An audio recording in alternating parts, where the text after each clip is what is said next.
حضرت امام حسن سے آ کے وظیفہ پوچھا، اس شخص نے کہا حضور اولاد کوئی نہیں تو وظیفہ بتائے، تو آپ نے فرمایا استغفار پڑھا کر. کیا کر؟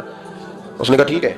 تو حضور پھر میں دوبارہ کب آؤں؟ تو امام حسن کہنے لگے بے اولاد ہے نا تو استغفار کا وظیفہ بتایا نا؟ کہا. فرمانے لگے اس وقت آنا جب اللہ تجھے 10 بیٹے عطا کرے گا.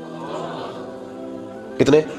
2 4 نہیں، 10 ہی کہہ دیے. تو حضرت امیر معاویہ رضی اللہ عنہ دیکھا، کہنے لگے حسن اتنا بڑا دعویٰ. آپ فرمانے لگے میں نے کہہ دیا نا تو اللہ فضل کرے گا. ہاں ہاں اللہ خیر کرے گا، خیر ہو جائے گی. وہ شخص کئی سالوں کے بعد آیا، کئی سالوں کے بعد. تو حضرت امیر معاویہ کو بھی ساتھ لایا، کہنے لگا حضور اللہ کے فضل سے اللہ نے 10 بیٹے عطا فرمائے، پورے 10 ہی اللہ نے دیے. حضرت امیر معاویہ کہنے لگے جناب بات تو آپ کی سچی ہو گئی، پر مجھے بھی بتائیے وظیفہ کہاں سے لیا؟ فرمانے لگے قرآن پاک سے. سورہ نوح کی 10 11 12 آیت پڑھو. اللہ فرماتے تم استغفار پڑھو، میں تمہاری بیٹوں سے بھی مدد کروں گا، مالوں سے بھی مدد کروں گا. تو میں نے استغفار بتائی تھی اور قرآن میرے اللہ کا ہے، رب کا وعدہ جھوٹا ہو سکتا؟ فرمایا 10 بیٹے ملنے تھے، میں نے کہہ دیا تھا. اور میرے بھائیو یاد رکھیں استغفار اللہ کی رحمت نازل کرتا. نبی کریم علیہ السلام نے فرمایا میں دن میں 100 مرتبہ استغفار کرتا ہوں. دن میں توبہ والا کہتا ہے کہ میں بھول گیا تھا مجھے معافی مل جائے، اور خشیت والا کہتا ہے میرا یار ناراض نہ ہو جائے. وہ استغفار ہی کرتا رہتا ہے، وہ معافی. حضرت رومی نے مثال دی ہے، فرماتے ایک عورت تھی تو بھیک مانگا کرتی تھی. ایک دن بادشاہ کے دروازے پہ بھیک مانگنے گئی تو بادشاہ کو پسند آ گئی، اس نے نکاح کر دیا. 20 کنیزائیں اس بیوی کے پاس تھی خدمت کرنے کے لیے، روٹی دینے کے لیے، کپڑا دینے کے لیے، لیکن وہ ہر وقت روتی رہتی تھی، ہر وقت روتی. ایک سمجھدار کنیز کہنے لگی کہ ملکہ اب تیرا درجہ بہت بڑا ہے، تو ہر وقت روتی رہتی ہے، معافی مانگتی رہتی ہے ہر وقت، کون سی ایسی نعمت ہے جو تیرے پاس نہیں؟ تو وہ کہنے لگی اس لیے تو روتی ہوں. تو کیا مانا؟ کہنے لگی اس لیے روتی ہوں کہ میں اس قابل نہیں تھی جو مجھے مل گیا، کہیں میرے سر کا سائیں ناراض نہ ہو جائے، وہ کہیں بگڑ نہ جائے. مجھے پتا ہے کہ میں کیا تھی اور مجھے کہاں تک پہنچا دیا. میں روتی اس لیے ہوں کہ کبھی کہیں وہ ناراض. حضرت عمر اس لیے روتے تھے کہ کہیں مصطفیٰ ناراض نہ ہو جائے. حضرت ابو بکر اس لیے تڑپتے تھے کہ کہیں اللہ کا فضل روٹ نہ جائے. یہ جو مولا علی اپنے کمرے میں بیٹھ کے زور زور سے استغفار پڑھتے تو اس لیے نہیں کہ بڑے پاپ تھے جن کی معاذ اللہ معافی مانگتے تھے، اس لیے کہ رب رسول کہیں ناراض نہ ہو. یاد رکھیں استغفار کئی چیزوں پہ استغفار ہوتا ہے، کئی چیزوں پہ.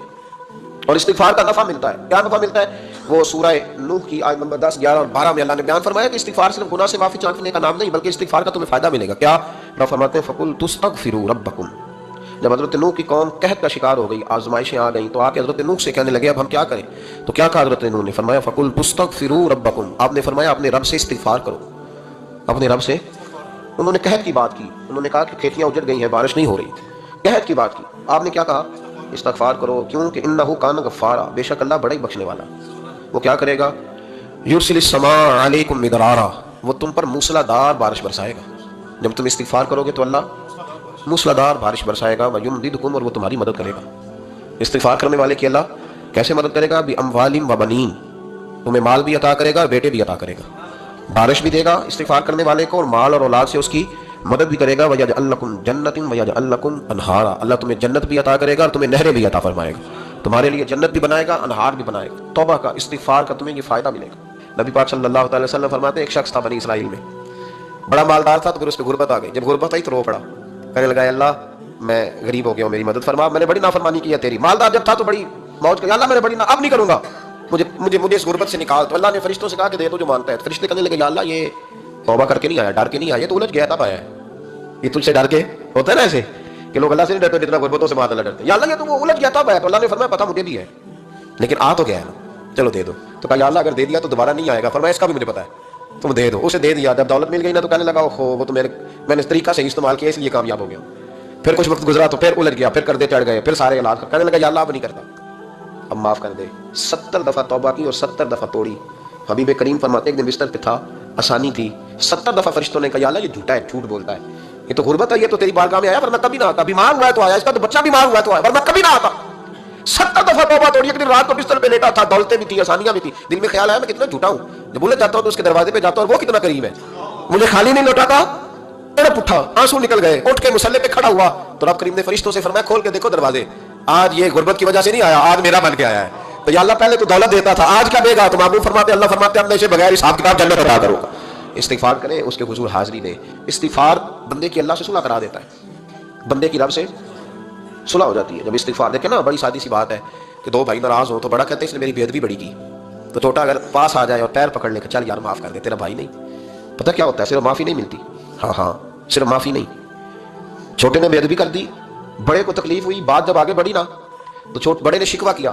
جب لوگوں نے چھوٹے کو سمجھایا تو چھوٹا جب معافی مانگتا ہے، ادھر دیکھو میری طرف، جب چھوٹا معافی مانگتا ہے نا اٹھ کے جاتا ہے اور بڑے کے پیر پکڑتا ہے تو میرا معاف نہیں کرتا، بڑا رو بھی پڑتا ہے، بڑا رو بھی پڑتا ہے. اور وہ کہتا ہے کہ وہ میں اور تم اماں کے پاس اکٹھے بیٹھتے، ایک باپ کی موٹر سائیکل پہ اکٹھے بیٹھتے، تو تیرا اور میرا رشتہ کیا، تو نے یہ کیوں؟ وہ جو آنسو نکلتے ہیں نا، وہ درد ہوتا ہے، وہ کیف ہوتا ہے، وہ سوز ہوتا ہے، وہ لذت ہوتی ہے، وہ پیار ہوتا ہے۔ رب کہتا ہے تو معافی مانگ، انہ کان غفارا، تو معافی مانگ، میں تجھے معاف بھی کروں گا، تیرے اوپر رحمت بھی فرماؤں گا، تیرے اوپر کرم نوازی بھی کروں گا، تجھے نواز دوں گا، تجھے عطا کروں گا۔ حضرت موسیٰ کلیم اللہ علیہ السلام کا زمانہ مبارکہ تھا، قحط پڑ گیا، بارش نہیں ہوتی۔ ہم لوگ نا اب تو خیر ہمارے پاکستان میں تو ٹیبل ٹاک ہوتی ہے، ٹاک شو ہوتے ہیں، ہمارے یہاں تو پتہ کیا جاتا ہے کہ بارش ہو کیوں نہیں رہی، پھر اس پہ یہ ہوتا ہے کہ دھواں بڑا چڑھ گیا ہے، حالات بڑے خراب ہیں، فلاں ایسے ہو گیا، قحط کا۔ ہم تو اسباب تلاش کرتے رہتے ہیں نا جی، فوق بہت زیادہ ہے، فلاں چیز ایسے ہے، فلاں چیز ایسے ہے، ہم تو یہ تلاش کرتے رہتے ہیں۔ وہ لوگ یوں نہیں کرتے تھے، وہ سیدھے جا کے مسلوں پہ بیٹھتے تھے، اس لیے کہ وہ کہتے تھے جب رب چاہتا ہے تو پھر کوئی چیز کسی چیز کو روک سکتی، وہ سیدھے مسلے پہ بیٹھتے۔ اعلیٰ حضرت رحمۃ اللہ علیہ کے پاس ایک مولانا محمد حسین آئے، وہ فلکیات کے بڑے ماہر تھے، تو اعلیٰ حضرت نے فرمایا ذرا ستاروں کا حساب لگا کے دکھاؤ بارش کب ہوگی۔ کہنے لگا پورا مہینہ تو نہیں ہوگی۔ تو اعلیٰ حضرت رحمۃ اللہ علیہ فرمانے لگے کہو کہ میرا علم کہتا ہے مہینہ نہیں ہوگی، اللہ چاہے تو ابھی ہو سکتی ہے۔ کہنے لگا جی وہ تو ٹھیک ہے پر میرا علم، وہ جیسے روز لوگوں نے پیر نیٹو سے انشاء صاحب نہیں کھولے ہوتے کہ بارش کب آئے گی، اور اس کی طرف نہ دیکھ، مسلے پہ بیٹھ، مہربانی کر مسلے پہ بیٹھ، اللہ کی بارگاہ میں حاضر ہو، اسے معافی مانگ، اسے منا تاکہ وہ رحمت کی بارش۔ کہنے لگا جی میرا علم کہتا ہے۔ تو اعلیٰ حضرت فرمانے لگے پھر وہی بات، تو کہ اللہ چاہے تو بارش ابھی، لیکن یہ جو اڑ گئے ہیں نا بیچارے، یہ اڑ ہی گئے ہیں، یہ جہاں الجھ گئے ہیں وہاں یہ لوگ الجھ گئے، اللہ ہمیں الجھنے سے محفوظ فرمائے۔ اعلیٰ حضرت اٹھے تو فرمایا ٹائم کیا ہوا ہے گھڑی پہ؟ کہنے لگا جی 12۔ تو اعلیٰ حضرت نے گھڑی گھمائی، اب کیا بج گیا؟ کہنے لگا 4 بج گئے۔ فرمانے لگے بج گئے نا 4۔ کہنے لگا جی آپ نے گھڑی گھما کیوں دی ہے؟ فرمانے لگے اللہ بھی جب چاہے تو ستارے گھما دیتا ہے، اللہ بھی ستارے گھما دیتا ہے بارش۔ کہنے لگا جی وہ تو ٹھیک ہے پر مہینہ نہیں ہو سکتی۔ اڑا ہوا بندہ اس کا کوئی علاج ہے جو اڑ جو جائے، اس کے لیے قرآن کہتا ہے وَإِذَا خَاطَبَهُمُ الْجَاهِلُونَ قَالُوا سَلَامًا، اسے سلوٹ کرو دور سے، اسے کہ تو دھیان ہو تیرا۔ کہنے لگا جی ہو نہیں سکتی پورا مہینہ۔ فرمانے لگے یار تو جا اپنا کام کر۔ وہ شخص کہتا ہے میں نے دروازہ کھولا اعلیٰ حضرت کا، کمرے سے باہر نکلا تو تیز بارش ہو رہی، واپس آیا تو میں نے کہا احمد رضا یہ عقیدہ کہاں سے لیا ہے؟ فرمایا دروازہ مصطفیٰ سے لیا ہے صلی اللہ علیہ وسلم۔ تو یاد رکھیں کہ اللہ کو منانا چاہیے، استغفار کرنا چاہیے، اس کی برکات۔ حضرت موسیٰ ساری قوم کو لے کے نکل گئے۔ آؤ بھائی میدان میں اللہ کی بارگاہ میں استغفار کریں اور بارش کا سوال کریں، بارش مانگے۔ جب باہر نکلے دیر تک دعائیں ہوتی رہیں، حضرت موسیٰ علیہ السلام کو رب کریم نے وحی فرمائی کہ موسیٰ آپ کی قوم میں ایک شخص ہے جس کو 40 سال ہو گئے نافرمانی کرتے، اس نے رب سے صلح نہیں کی۔ کتنے لوگ ہیں؟ ایک، اور 40 سال سے وہ نافرمان ہے، اس کو مجمع سے نکال دو بارش ہو جائے گی۔ اگر ایک گناہگار کی وجہ سے بارش رک جاتی ہے، اور جہاں دروازے کھلے ہوئے ہوں، جہاں تنہائیاں خوفناک ہوں، اور جہاں تباہی اتری ہوئی ہو، اور جہاں لوگ کروڑوں روپیہ مال ہڑپ کر گئے ہوں، اور جہاں علماء کو ہتھ کڑیاں لگا کے ٹھنڈی زمینوں پہ لٹا دیا جائے اور قوم کہہ رہی ہو اچھا ہوا اچھا ہوا، اور لوگ پھپتیاں اڑا رہے ہوں، مذاق کر رہے ہوں، تو پھر اس قوم پہ اس طرح کر کے فضل الہی۔ اور یہ مولوی کا معاملہ نہیں، یہ تو ممبر رسول کا معاملہ ہے۔ میرے مصطفیٰ نے یہ نہیں کہا پیر میرا وارث ہے، حضور نے فرمایا عالم میرے دین کے وارث ہے۔ ہاں حضور نے فرمایا جس نے عالم کے چہرے کا دیدار کیا سمجھے میں نے اپنے نبی کی زیارت کی ہے۔ لیکن یہاں تو خیریت مان نہیں، ورنہ میں اس پر جاتا ہے۔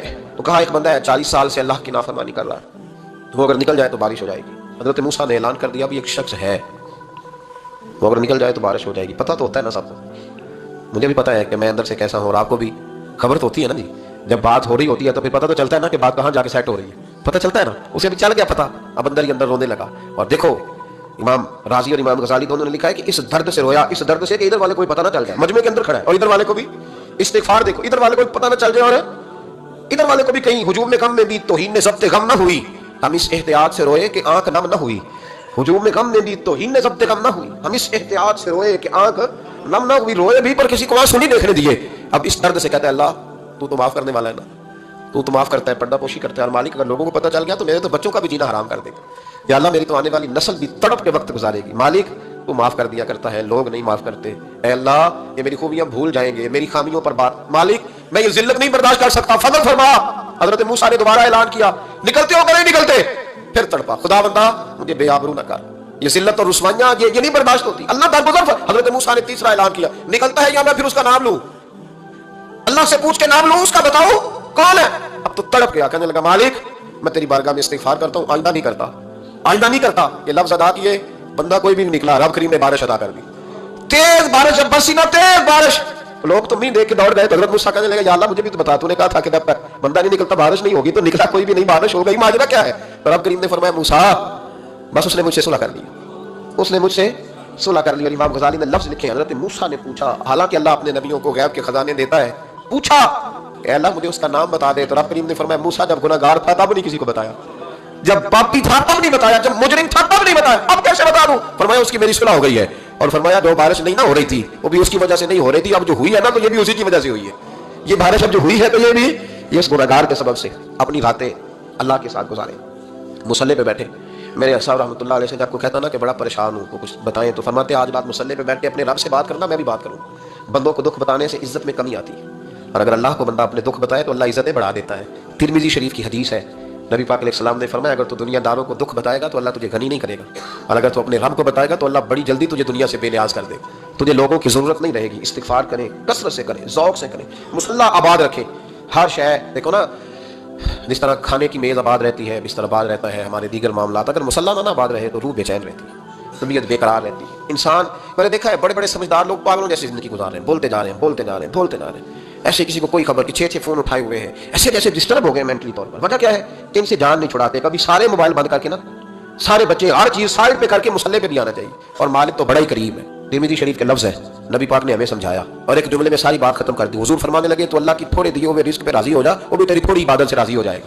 اور اگر تیرا پروگرام ہے نا لمبی چوڑی جائیداد ہوگا تو پھر سجدے بھی لمبے کر، پھر لمبے کرنا تو بھی. یہ کیا بات ہوئی؟ آج اتنی دولت بڑھتی جاتی ہے، عبادت سکڑتی جاتی ہے، وقت ہی نہیں، ٹائم ہی نہیں. یہ بڑھا پھر تو جب دوزخ میں جانے لگا نا تو پھر خیال آیا تو حضور فرماتے استغفار کرنے لگا. کہنے لگا اللہ میں بھول گیا تھا، اللہ مجھے غلطی لگ گئی. استغفار کر رہا. تو جب اس نے استغفار کیا تو رب کریم تو پہلے ہی بڑا قبول کرنے والا ہے. یا اللہ میں بھول گیا. تو فرمایا چلو جو استغفار کرے اسے تو میں ویسے ہی معاف کر دیا کرتا ہوں، اسے بخش دو، اسے میرے فضل سے جنت میں لے جاؤ. اللہ تعالیٰ نے اس استغفار کو بڑا پسند فرمایا، بڑا پسند فرمایا. اور یہ استغفار کے جملے مالی کو اتنے پسند آئے کہ اللہ نے نبی پاک علیہ السلام کو بھی حکم دیا، کہا محبوب آپ بھی میری بارگاہ میں استغفار کریں. اگرچہ حضور کا استغفار اس معنی میں نہیں ہے، بلکہ نبی پاک کا استغفار تو بلندی درجات کا معاملہ ہے. چونکہ استغفار خود ایک عبادت ہے، تو یہ عبادت کرنے کا اللہ نے اپنے محبوب کو بھی ارشاد فرمایا. جب فتح مکہ ہوئی تو فرمایا اذا جاء نصر اللہ والفتح، جب اللہ کی مدد آئی تو پھر فتح نصیب ہوئی. ورأیت الناس يدخلون فی دین اللہ افواجا، تو پھر آپ دیکھیں گے لوگوں کو، لوگ فوجوں کی فوجیں دین میں داخل ہوئے. لوگ پہلے ایک ایک دو دو کر کے آیا کرتے تھے، تو اب فوجوں کی فوجیں آ رہی ہیں، تو اللہ ہم کیا کریں؟ رب کریم نے فرمایا محبوب فسبح بحمد ربک واستغفر، اپنے رب کے لیے حمد کرو، تسبیح پڑھو اور استغفار کرو. کیا کرو؟ استغفار، معافی مانگو، اس کے حضور آہذاری کرو، استغفار کرو.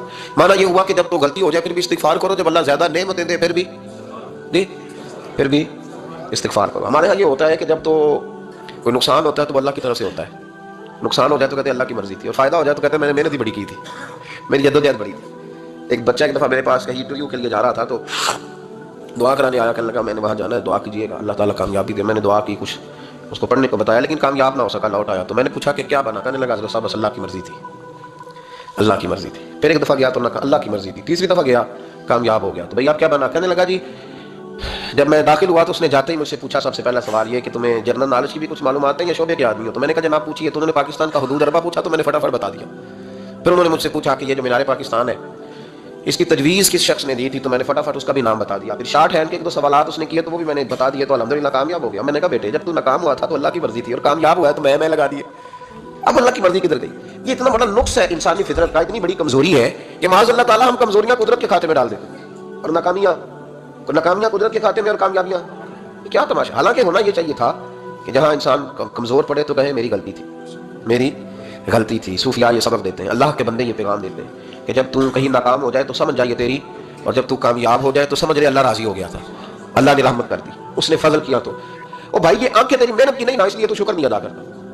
یہ وجود، یہ ٹانگیں، یہ شعور، یہ تیری جدوجہد کا نہیں. جو عقل کی دولت اللہ نے دیا نا یہ تیری محنت کی نہیں. اگر محنت کی ہوتی تو سجدے میں پڑا رہتا، تو خیال کرتا. اللہ نے آنکھیں دیا قرآن دیکھنے کے لیے. جب تو کسی گندی چیز کو دیکھتا ہے تو ناشکری کرتا ہے، جب غلط طرف اٹھاتا ہے یہ چیزیں تو ناشکری کرتا ہے. صاحبو یاد رکھنا اور اس پر ضرور غور کرنا کہ جب نعمتوں کا شکر ادا نہ کیا جائے تو پھر ہمیں استغفار کا حکم دیا گیا ہے. پھر کیا کرنا ہے ہم نے؟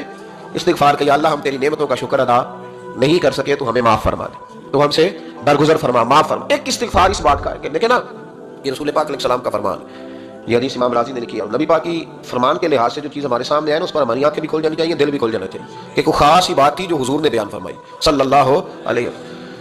سرکار دو عالم علیہ السلام نے فرمایا ایک آدمی نے 500 سال بغیر ریاکاری کے اللہ کی عبادت کی. کتنے سال؟ یہ 5 سال نہیں ہوتی بغیر ریاکاری کی. تہجد پڑھنے والا جب تک 6 لوگوں کو بتانا نہ دے تہجد پڑھی ہے اتنی دیر تو تہجد آگے بڑھتی نہیں، کم از کم 6 بندوں کو پتہ ہونا چاہیے. اور میرے جیسے حاجی نمازیوں کا تو دل کرتا ہے کہ وظیفے پہ بندہ رکھا جائے جو تعریفیں کرے صبح شام. حاجی صاحب کی کیا بات ہے، حضرت صاحب کی وظیفہ دیں گے اس کو مہینے کا، وہ تعریف کرے کھول کے کہ آپ کی بڑی بات. یہ مرض ہے، تعریف سننا نا یہ بیماری ہے، اس نے جھوٹ کو جنم دیا، بہت بڑا مرض ہے. حضرت سعدی نے اس پر بہت بڑے مقالات لکھے ہیں اور فرماتے ہیں یہ مرض کچھ لوگوں میں بہت زیادہ ہوتا ہے. ایک امیروں میں، امیر لوگ ناراض نہ ہو جائیں، پر انہوں نے کہا ہے تو کوئی حکمت ہوگی نا، امیروں میں تعریف سننے کا مرض بہت زیادہ ہوتا ہے. فرماتے ہیں کہ بادشاہوں میں اور تیسرا عورتوں میں، ان میں یہ بیماری بہت زیادہ ہوتی ہے. کوئی تعریف نہ کرے تو خود اپنی کرنی شروع کر دیتے ہیں، خود ہی کہہ دیتے ہیں کہ وہ کیا بات ہے، میرے ابا جی تھے وہ 100 ہال چل رہا سی 150 بندہ ٹکر کر، ابا جی چھڑ تو دس تیرے کتنے چل دیں، تیرے کو کتنے بندے روٹی کھاتے، اپنی بات کرنا. اقبال کہتے تھے تو وہ آبا تمہارے ہی مگر تم کیا ہو، ہاتھ پہ ہاتھ درے منتظر فرداؤ. ابا جی کی دادا جی کے چھوڑا اپنی کر، ہمیں تو تیرا پتہ ہے، تو اپنی بات کر، تیرے اندر بھی کوئی چیز ہے کہ نہیں. ابا دادا تو سب کے بڑے ہیں، حضرت آدم کی اولاد ہے تو حضرت آدم نبی تھے، تو باپ دادا تو سب کے بڑے بڑے ہی ہیں. بات یہ ہے کہ اپنی بات کرنی چاہیے نا. تو یہ بیماری ہے، یہ نقص ہے. 500 سال بغیر ریاکاری کی عبادت، اور بیان میرے نبی کریم علیہ السلام فرما رہے ہیں 5.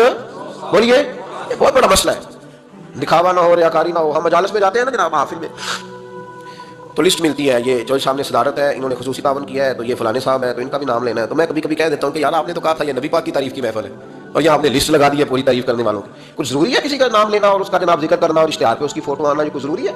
ویسے بھی کوئی اچھا لگتا ہے کہ نبی پاک کے نام کی محفل اور میں کو میں صدارت کر رہا ہوں؟ ڈرنا چاہیے نا مجھے اللہ تعالیٰ. حضور کی محفل اور میری صدارت، اس پر کبھی غور کریں. اگر کوئی راہ طریقت کا مسافر ہوگا تو تڑپ جائے گا کہ نبی پاک کے نام کی محفل اور سرپرستی ایک ایسے آدمی کی جس کو وضو تک نہیں کرنا آتا. یہ مانا دار وہ دھندا ہے معاذ اللہ تعالیٰ، جس کا جو دل کرے وہ کرتا جائے. 500 سال بغیر ریاکاری کی عبادت کی، 5 بڑا مشکل ہوتا ہے. حضور فرماتے ہیں یہی بندہ جب اللہ کے حضور کھڑا کیا جائے گا تو رب کریم اس سے کہے گا کہ چلو اس کو میرے فضل سے جنت میں لے جاؤ. تو عرض کرے گا مالی فضل تو ٹھیک ہے پر 500 سال لگائے میں نے. 5 وہ مولوی صاحب میری طرح کے بیچارے جو امام مسجد ہوتے ہیں نا، تو وہ بھی کہتے ہیں جب میں آیا تھا تو 30 بچے تھے مسجد میں، اب 80 ہو گئے. اور بھائی یہ بندوں کو بتانے کی کیا ضرورت ہے، یہ تو اللہ کی رضا کے لیے ہے نا، تو چھوڑ اس میں اتنا تذکرہ کرنے کی کیا حاجت ہے. 500 سال اس نے لگائے، بول پڑا یا اللہ 500 سال لگائے اور تو کہتا ہے کہ اس کو میرے فضل سے لے جاؤ. تو رب کریم نے فرمایا چلو کوئی نہیں، پھر انصاف کر لیتے ہیں. الٹی آنکھ کی روشنی نکال کے ترازو کے ایک پلڑے میں رکھو اور 500 سال کی بغیر ریاکاری کی عبادت دوسرے پلڑے میں رکھو. کبھی اس مریض سے پوچھنا جس کو ڈاکٹر کہہ دیتا ہے کہ تیری آنکھ کا علاج نہیں ہو سکتا. بے بس ہوتے ہیں ڈاکٹر، جواب دے جاتا ہے شعور.